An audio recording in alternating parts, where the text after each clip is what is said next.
আমি সাক্ষ্য দিচ্ছি আল্লাহ ছাড়া কোনো মাবুদ নেই এবং মুহাম্মদ সাল্লাল্লাহু আলাইহি ওয়াসাল্লাম তাঁরই রাসূল। নিশ্চয়ই আল্লাহ সত্য, তার ফেরেশতারা সত্য, তার কিতাব সত্য, তার রাসূলগণ সত্য, কিয়ামতের দিবস সত্য, কদর সত্য, জান্নাত সত্য, জাহান্নাম সত্য।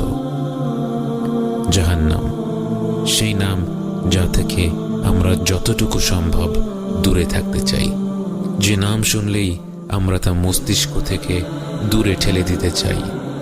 জাহান্নামী হওয়া তো দূরের কথা, আমরা এই নিয়ে চিন্তাও করতে চাই না। কিন্তু জাহান্নাম সত্য এবং আল্লাহ আমাদেরকে এর ব্যাপারে সতর্ক করেছেন। আপনার নিজের সন্তান যদি আগুনের দিকে হাত বাড়ায়, আপনি বলবেন না তাকে আগুনের মতো ভয়াবহ বিষয়ের